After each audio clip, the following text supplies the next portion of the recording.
And welcome to another edition of South Texas Now. This is Attorney Joe Flores inviting you to join us each and every week right here on your local stations here in South Texas. And with me today, I have a very special guest. We don't ordinarily get individuals that represent the oppressed, the people who need it the most. And that's who we're going to be talking to today. Ms. Lopez has been representing people who need it the most, and we're going to be talking about the areas that she covers, and also about how many more Latinas we need in the practice of law. Welcome. How are you? Thank you. I'm good, Joe. Thank you so much for having me here. Really appreciate it. Happy to be on. Yeah, could you state your full name for the record? Absolutely. My name is Celina Marie Lopez Leon. Wow. See, I was going to let you do that. I wanted to get it right.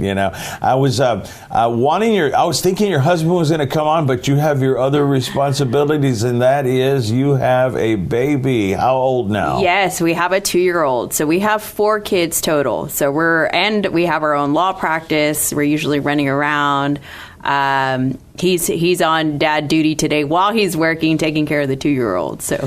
Well, it wasn't too long ago. I was a lot younger than you were, and you're still a lot younger than me, that I remember campaigning.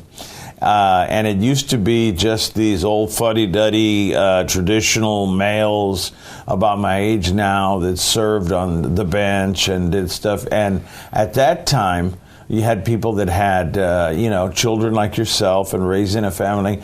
And it was Filemon Vela, who is our congressman now. He's about to step down from his term. Rene Rodriguez, God rest his soul. Terry Shamsi. All of those people taught me politics. And we got all these wonderful people that happened to be Latinas on the bench.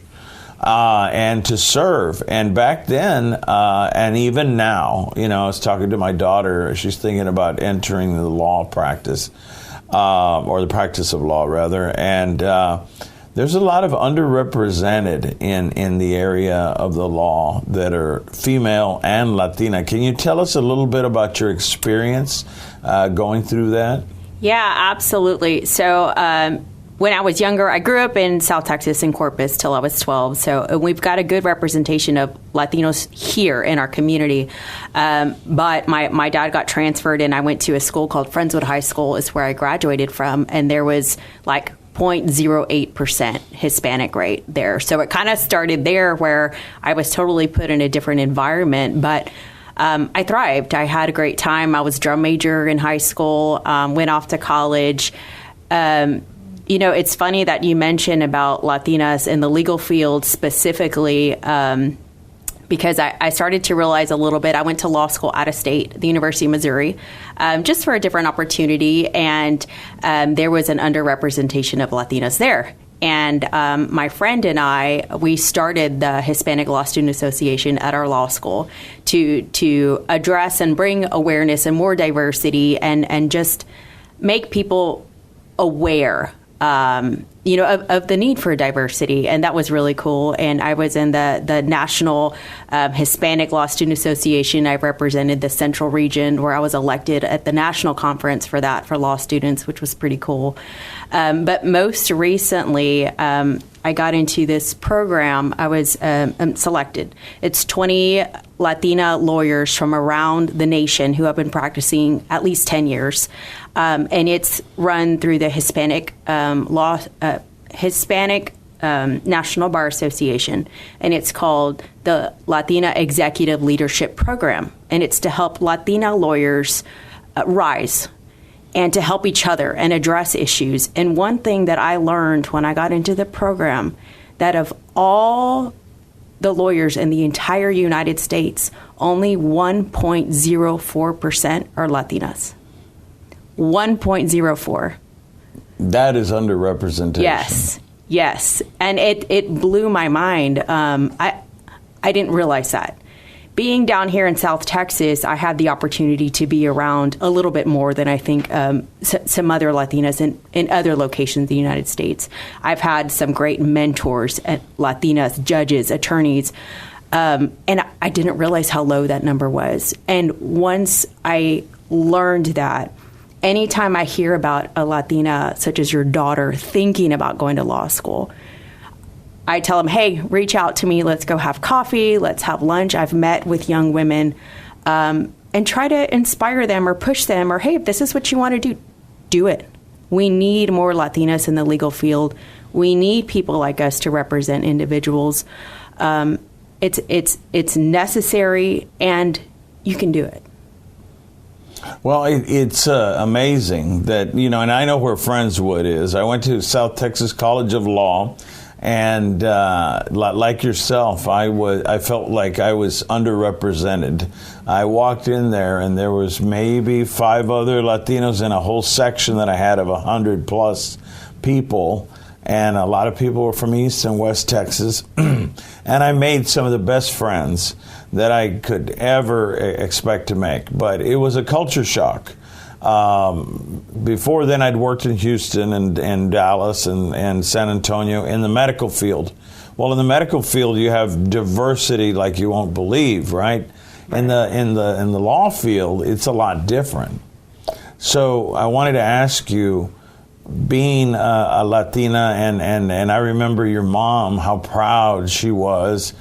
She was the court manager for a very esteemed judge, Judge Saldana, and for a long time. And I remember it went by so quickly that you had gone. I'd met you before you had gone to law school, and then you went to law school and came back here. Why'd you come back here? You went to Missouri. You were in Friendswood. Houston, Dallas is nearby. You have all these opportunities. Why did you come back to South Texas?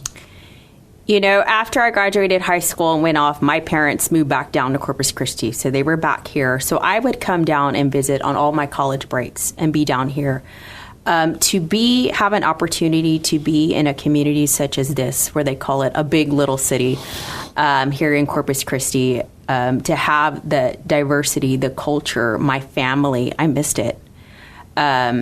Initially, when I went to law school at a state, I didn't think I would come back down to Corpus Christi, and it just happened. I got a job with Scott Ellison, who's a prominent criminal defense lawyer down here, and criminal law was what I wanted to do, and it's my heart. It's what I love. I love helping people, and I got the opportunity to work under his wing, which I did for a few years, about 6 or 7 years, and it was awesome. That's a long time, and Scott's a good friend. His son and my daughter went to school together. Okay. And I saw a lot of Scott in federal court. He and I work a lot of the same types of cases when he does federal law. I know that he does different diverse types of laws, and he is still practicing, right? Yes. He and I are of an age. He's a little bit older than me. Sorry, Scott. I'm Marine all the way. But Gabriel Salais, who works there, and also the other gentleman, what is his name? Jason. Jason, the Wolfman. Yeah. So in that building, though, there's a diverse, kind of people. There's Hispanics, there's whites, but you were the only Latina working in that group. Correct. And so, it's very rare. It's not, we have people that work in criminal law that are Latinas, but there's not too many. So, your first case, let's look at that. Let's try to go back and remember.